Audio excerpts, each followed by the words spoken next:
그거로 삼고는 지금 내가 가진 믿음으로 나는 앞으로도 다 이렇게 잘 살 거야 라고 말한다든지, 또 아니면 믿음을 가지고 있다가 걸려 넘어진 사람을 보면서 그 사람을 비아냥거리거나 또 믿음 안에서 떠난 사람들을 보면서 그들만을 정죄하는 이런 분위기들은 결코 신앙적인 것이 아닙니다. 그래서 우리는 자신이 지금 가진 믿음에 대해 확신을 갖고 있지만 동시에 겸손하게 내가 살아가면서 또 어떤 일들을 만날지 알지 못하는 것 또한 겸손하게 인정을 하면서 삶 전체를 보는 눈이 필요합니다. 바울은 오늘 본문에서 넘어진 유대인들을 보면서 로마의 이방인들인 거듭난 형제 자매들에게 권면하고 있습니다. 너희들이 이런 박해와 어려움 속에서도 믿음을 갖고 사는 자신의 믿음이 너무 확고하여서, 또 유대인들이 하나님을 예수 그리스도를 맞이하지 않는 것을 보면서 유대인들이 하나님의 구원으로부터 멀어졌고 이제는 심판받았다는 이 신앙의 확신을 가지고 현재 믿지 않는 유대인들을 보는 태도를 권면하고 있습니다. 먼저 바울 사도는 우리에게 22절 말씀해 보시면, 그러므로 하나님의 인자하심과 준엄하심을 보라. 넘어지는 자들에게는 준엄하심이 있으니, 이게 하나님의 두 성품을 말씀하시는데 하나님의 인자하심과 심판하시는 것을 보라. 넘어지는 자들에게는 심판이 있다라고 말씀하십니다. 유대인들이 지금 넘어져 있지만 로마인인 너희들도 넘어질 수 있습니다. 여러분, 신앙생활을 해가면서 박해가 한 단 며칠, 또 그 강도와 질에 따라서 다르겠지만 그냥 신체적으로 조금 아픈 것하고 그 한 사회 전체가 기독교인들을 박해하고 가족을 죽이고 살해하고 공직에 나갈 수 없고 그런 제도를 갖고 있다면 저와 여러분들도 내가 이 믿음을 제대로 지킬 수 있을까? 한 번쯤 여러분 의심해보고 나도 참 자신이 없다 이렇게 말씀하실 분들이 대부분인 거라고 생각합니다. 저 자신을 보면서 많은 분들이 나는 목사님처럼 이런 일이 닥치면 난 못할 것 같아요. 그런데 저도 사실 못합니다. 이걸 어떻게 다 감당을 하겠습니까? 그런데 닥쳤으니까 하는 거지요. 닥쳤으니까 그렇게 흉내를 내는 거라고 저는 생각하는 정도입니다. 우리는 자주 우리 자신들이 누군가가 자신보다 더 어렵게 살거나 하면 이런 식으로 자신에게 일어나지 않아서 지금 삶을 삽니다 라고 말을 하지요. 그런데 바울 사도는 이런 박해 가운데 있는 성도들을 향하여서 유대인들을 두고, 그 성도들이 유대인들을 두고 저들이 하나님의 심판으로부터 멀어졌다는 사실을 가지고 보는 이 로마의 성도들에게 너희들 또한 하나님이 심판하신다는 사실을 기억하라라고 권면을 하면서 이렇게 말하고 있습니다. 하나님이 원뿌리도 원가지도 이렇게 꺾으셨는데 너희가 접붙임 바된 너희도 꺾지 않겠는가? 그래서 겸손하라. 하나님이 너희들을 향하여서 인자를 베푸실지 준엄한 심판을 베푸실지 그것은 믿음에 의하여서 결정이 되는 거지만 그 믿음은 언제든지 달라질 수도 있다 이렇게 말하는 겁니다. 믿음은 크고 작고 있다가 없기도 하고 이런 개념이 있습니다. 그래서 믿음이 자란다 말하는 거죠. 우리는 자신이 지금 갖고 있는 이 믿음을 너무 자기 확신으로 둔갑하고 마치 자신이 믿음만 있으면 모든 것을 할 수 있는 것처럼 말한다든지 하는 태도들을 조금 돌아봐야 합니다. 20절 말씀에 그래서 바울은 이렇게 말하고 있죠. 옳도다. 그들은 믿지 아니함으로 꺾였고 너희는 믿음으로 섰느니라. 서고 꺾이는 모든 것의 기준이 어디에 있는가? 믿음인데 여러분, 이 믿음이 어디로부터 옵니까? 그리스도께서 하신 사역으로부터 오지 내가 행한 일로부터 믿음이 오지 않습니다. 믿음의 출발은 그리스도께서 우리를 위하여 죽으셨다. 그리고 그리스도께서 우리를 위하여 죽음의 권세를 이기시고 부활하셨다 하는 데서 우리의 믿음이 출발합니다. 이 믿음 위에 섰을 때 강하게 되고 약한 순간에도 우리는 살아갈 수 있는 능력과 힘을 얻게 되지요.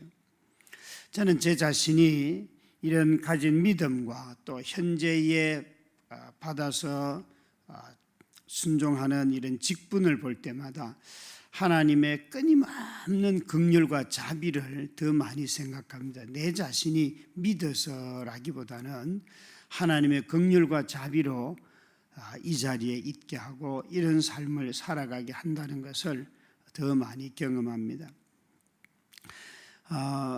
이 목사의 일을 하면서 하나님의 긍휼이 없다면 어떻게 될까?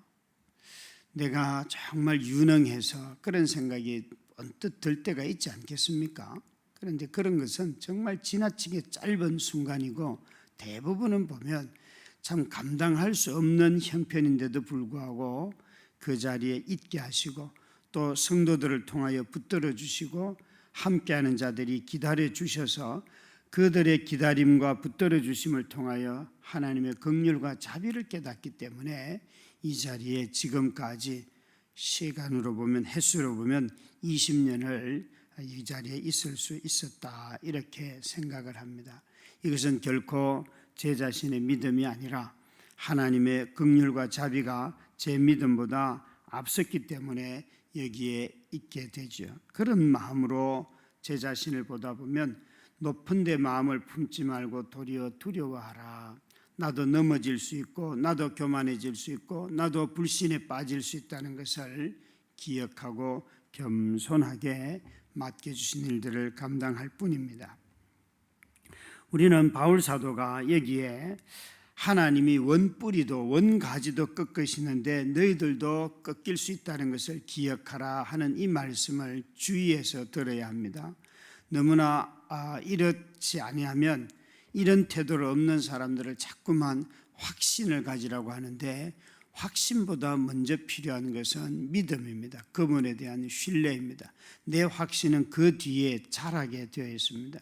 어떤 사람은 기질적으로도 어떤 확신을 갖는 것을 주저합니다. 그러나 그 마음속에 견고함이 있음에도 불구하고 표현을 그렇게 할 뿐입니다. 그런 점에서 믿음은 은혜이지 자기 확신이 아닙니다. 자기 확신을 가지고 자꾸 믿음으로 둔갑하다 보면 자기 자신을 주문에 걸게 되죠. 나는 이런 사람이 되어야 됩니다. 저런 사람이 되어야 됩니다. 이것이 여러분 신앙생활이 어릴 때는 자라게 하는 하나의 수단과 도구가 기회가 되지만 그러나 어른이 돼서 자꾸 자기를 나는 이런 사람이 되어야 돼 저런 사람이 돼야 라고 하다 보면 강박적으로 변합니다. 자유함이 없습니다. 이럴 수도 있고 저럴 수도 있습니다. 신앙생활을 하다 보면 이런 다양함을 허용하지 아니하고 하나의 경우만 가지고 자꾸 믿음의 잣대로 들이대다 보면 그 사람이 삶이 좁아지게 되고 오히려 자신이 가지고 있는 그 확고함으로 남에게 스스럼 없이 폭력을 행하고 있음에도 불구하고 폭력이라고 깨닫지를 못하고 내 믿음이라고 말하는 것입니다. 그런 점에서 믿음은 우리를 정말 겸손하게 합니다. 하나님께서 나를 구원한 것이 내가 행한 어떤 것이 아무것도 없고 오히려 하나님께서 우리를 위하여 베풀어 주셨음을 알고 그 하나님의 인자하심에 머물러 있어라. 여러분 하나님의 인자하신 이 긍휼을 기억할 때에 우리는 우리 자신들의 완고함으로 떨어지거나 남을 정죄하거나 또 남의 넘어진 것을 보며 비아냥거리거나 이런 것으로부터 벗어나게 되고 나도 그럴 수 있다라고 생각하게 됩니다. 그래서 바울 사도의 표현대로 한다면 바울은 자신이 엄청나게 자랑할 것이 많았음에도 불구하고 오히려 자신의 약한 것들을 자랑하고 자신의 가난한 거, 병든 거, 또 사람들로부터 받았던 수치, 이런 것들을 끊임없이 자랑했습니다. 그 이유는 하나님의 은혜로 족하였기 때문에. 사실 바울이 자랑했던 것을 우리는 자랑하는 것을 싫어합니다. 자랑하기를 싫어합니다. 바울이 연약한 것, 가난한 것, 위협받았던 것, 이런 거 하는데, 선교사님들이 그런 이야기하면 다들 은혜를 받으면서도 자신이 삶 가운데서 오늘 배우자에게 맞았습니다, 그런 이야기 교회 와서 거의 하지 않습니다. 교회 와서 자신의 가난한 이야기 누구도 하지 않습니다. 그냥 사람들이 눈치로 저 사람이 참 어렵구나, 이렇게 받아들이지, 그 가난에서 벗어나고 오히려 내가 은혜 가운데 이렇게 살고 있습니다 라고 말하지 않는다는 거예요.